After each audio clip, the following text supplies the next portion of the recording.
चलिए पहले आपको तस्वीरें एक बार दिखा देते हैं, मल्टीपल तस्वीरें, जिससे आप समझ जाएंगे। प्रधानमंत्री नरेंद्र मोदी जब आज यहां पर पहुंचे, उनका भव्य स्वागत हुआ। वो बाकायदा रोड शो करते हुए अयोध्या नगरी में आगे बढ़े।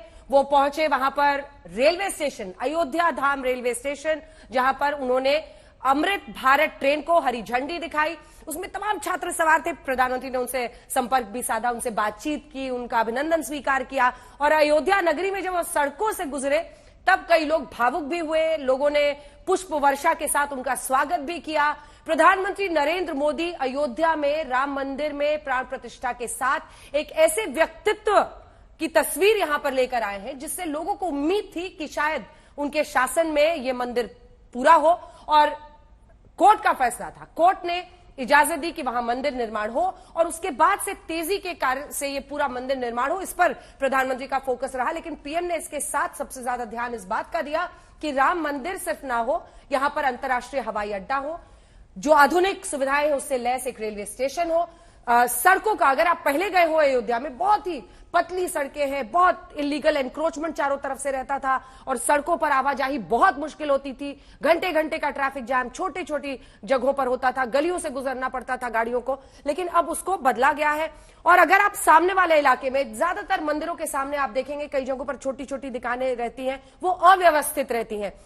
इसको पूरा व्यवस्थित तरीके से, जो light sandstone, light pink sandstone है, उससे पूरे सभी को एक रंग बिरंगा गया है। एक पत्थर, एक शिल्प, जो आप कह सकते हैं शिल्पकारी की गई है, उन सब पर एक थीम दिया गया है। तो सभी दुकानें भी उसी तरह से व्यवस्थित हैं, सबका फिक्स्ड साइज है, सबके फिक्स्ड सेम पैटर्न पर उनके बिलबोर्ड्स हैं, दुकानों के नाम लिखे गए हैं। तो बहुत ही व्यवस्थित अब लग रहा है और सड़कें भी चौड़ी हो गई हैं। प्रधानमंत्री का भव्य स्वागत, जिसके बाद अब वो एयरपोर्ट के लिए रवाना हो रहे हैं। एयरपोर्ट का वो लगभग 12:15 बजे नया जो नवनिर्मित अयोध्या एयरपोर्ट है, जिसे महर्षि वाल्मीकि अंतर्राष्ट्रीय हवाई अड्डा कहा जा रहा है, उसका उद्घाटन करेंगे। और हालांकि पहले इसका नाम बताया गया था मर्यादा पुरुषोत्तम श्रीराम, इसको भी लेकर पॉलिटिक्स हुई। अब इधर दूसरी तरफ अधीर रंजन चौधरी अभी कह रहे हैं कि ये रामलला को धर्म के आंगन से निकालकर सियासत के आंगन में ले जा रहे हैं। लेकिन ये तमाम जगह अपनी जगह, अयोध्या की खुशी आज देखते बन रही है।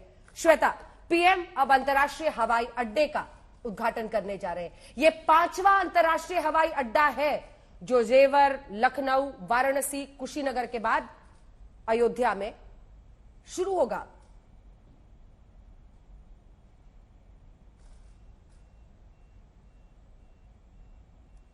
श्वेता, आवाज आ रही है?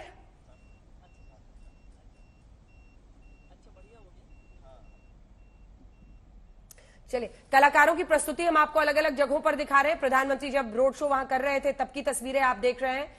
अगर हम पूरे अयोध्या के साथ देखें तो कई बार ऐसा, जब हम लोग काशी को कवर करते थे और वहां पर हम लोगों ने मंदिर का जीर्णोद्धार, पूरे इलाके में जो कॉरिडोर बना, वो सब देखा, तो कई बार अयोध्या के लोग ये कहते थे कि देखिए काशी में क्या रंग हो गया है, देखिए काशी कहां से कहां पहुंच गया है। अब वैसे ही इंतजार अयोध्या का था।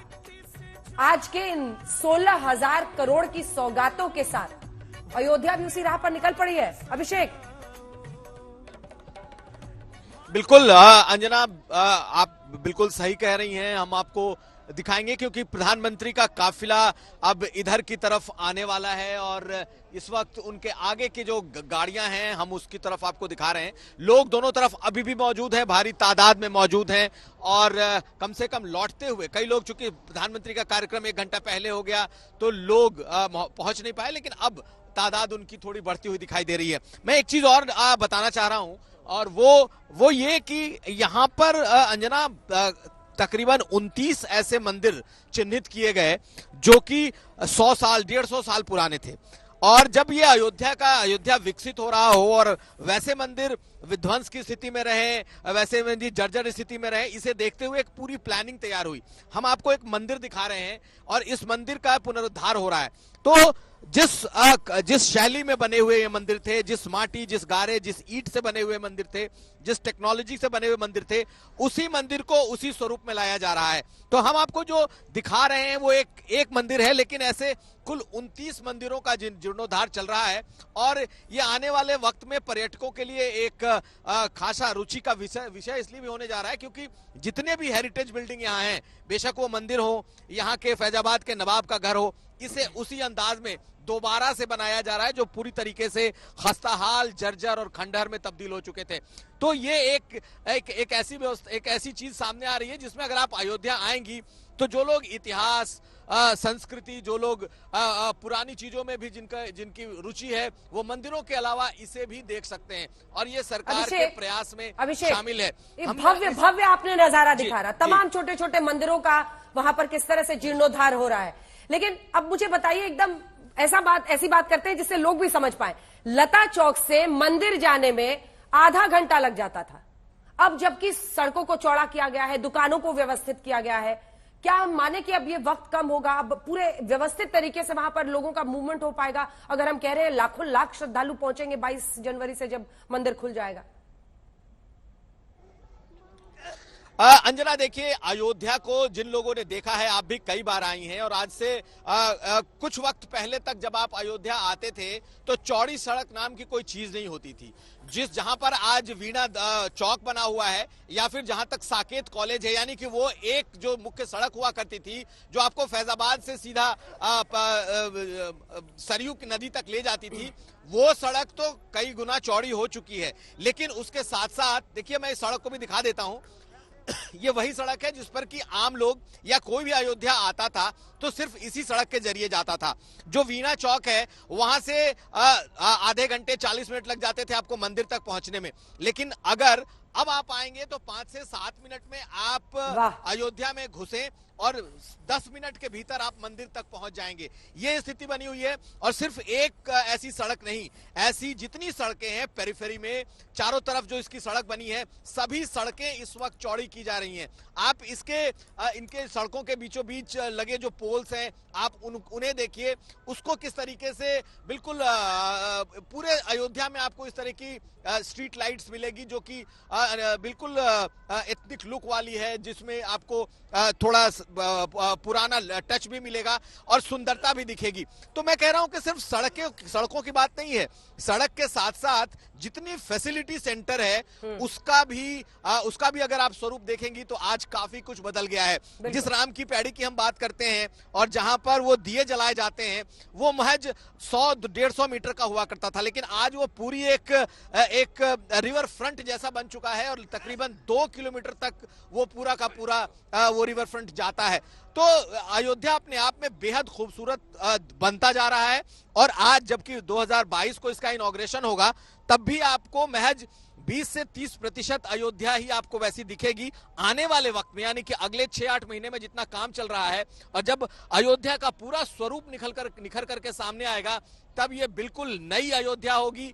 दिव्य और नव्य अयोध्या की जिसकी बात की जा रही है, दरअसल उसका पूरा स्वरूप आ जाएगा। इसमें कुछ महीने और लगेंगे, कुछ वक्त और लगेगा, लेकिन प्लानिंग इसकी बहुत बड़ी है, बहुत जबरदस्त है। यानी कि अगर आप एक हाईटेक अयोध्या देखना चाहते हैं तो वो भी दिखेगी, अगर आप धर्म नगरी देखना चाहते हैं वो भी दिखेगी, और अगर आप बिल्कुल बच्चों के साथ आकर के एंजॉय करना चाहते हैं तो वो भी दिखेगी। और इसमें अभिषेक, धर्म नगरी में अगर आधुनिकता का मिलन हो जाए तो वाकई लोगों के लिए इससे अच्छा क्या हो सकता है। हवाई अड्डे की बात करते हैं, श्वेता भी हमारे साथ जुड़ गई हैं, समर्थ भी जुड़े हुए हैं। और श्वेता देखिए, जो हवाई अड्डे का टर्मिनल है वो पूरा उसका जो एरिया है 6500 square metre, 6500 square metre, 10 lakh यात्री साल भर में आ सकते हैं। इस तरह की तैयारी वहां पर की गई है। इसी के साथ आप अगर पूरे शिल्प कला की बात करें तो वही वास्तुकला है, वही शिल्पकारी की गई है जो श्री राम मंदिर में है। तो चाहे वो स्टेशन हो, एयरपोर्ट हो या फिर तमाम अन्य जगह, सबको सजाया जा रहा है, पूरे अयोध्या को बदला जा रहा है।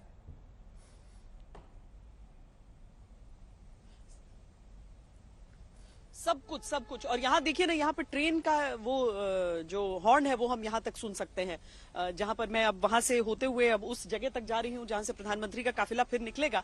ये आर्ट की बात आपने की, देखिए आगे मधुबनी पूरा किया हुआ था, इधर आकर मंडाला आर्ट, ये सारी चीजें यहाँ पर हैं। दरअसल केवल यूपी नहीं बल्कि देश भर के जो अलग अलग हिस्से हैं वहां का जो कलाकृतियां हैं वो सारी चीजें यहाँ पर लाई जा रही है। 125 प्रार्थना परंपराएं जिनका समावेश यहाँ पर किया किया जाएगा अंजना, ये बहुत सोच समझकर, और जितने भी बहुत बड़े बड़े विद्वान हैं जिन सबको उन समितियों में लगाया गया है, जो ये तय कर रहे हैं कि अब पूजा हो तो किस तरीके से हो, जो परंपरा है उसका पालन अगर किया जाए, अर्चकों का प्रशिक्षण किस तरीके से किया जाए। अभी चयनित नहीं किए गए हैं कुल, लेकिन 21 ऐसे अर्चक हैं जिनकी ट्रेनिंग चल रही है, प्रशिक्षण चल रहा है।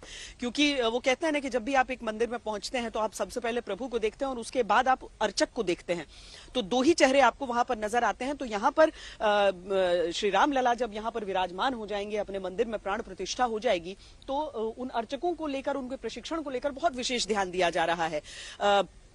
पहले यह था कि शायद सिर्फ अयोध्या से चयनित किए जाएं, फिर यूपी भर को दिया गया, लेकिन उसके बाद फिर इन सीमाओं को छोड़कर आगे तक भी ये प्रयास ले जाया गया। लेकिन यहाँ पर जो कलाकृतियां, जो शिलाएं, जो जहाँ पर रंग रोगन, उन सारी चीजों की हम बात कर रहे हैं, तो पूरे भारत की छाप यहाँ पर दिखाई दे रही है। दूर दूर से यहाँ पर श्रद्धालु आते भी हैं, अभी से नहीं, जब से तम्बू में थे श्री राम, जब से टाट में थे, तब से वो यहाँ पर आ रहे हैं। तो वो सारी चीजें यहाँ पर उस हिसाब से दिखती भी है कि पूरे राष्ट्र का एक समावेश दिख जाए। शंकराचार्य ने जो कहा था कि जो सारी परंपराएं हैं और संपूर्ण भारत है, जो पूरी श्रद्धा है उसका, वो उसको एक होने की आवश्यकता है। तो उसके एकीकरण का एक बहुत बड़ा मिसाल, उसका एक बहुत बड़ा उदाहरण आपको यहाँ पर अयोध्या नगरी में दिख जाएगा। केवल राम मंदिर में नहीं, बल्कि आप अगर बाकी हिस्सों में भी उसके गुजरे तो आपको वो सब दिख जाएगा। इसलिए भी दिखता है क्योंकि जो लोग हैं, जो काम कर रहे हैं, वो भी अलग अलग हिस्सों से आ रहे हैं। बिल्कुल, जय घोष, मंत्रोच्चार और पुष्प वर्षा के साथ आज प्राण प्रतिष्ठा के 23 दिन पहले देखिए जो आगाज हो रहा है। और बात सिर्फ शिल्पकला की नहीं है, आधुनिक सुविधाओं की है। आपको बताएं, ये जो हवाई अड्डा बन रहा है, इसमें जो छत है उसको इंसुलेशन प्रणाली से बनाया गया है।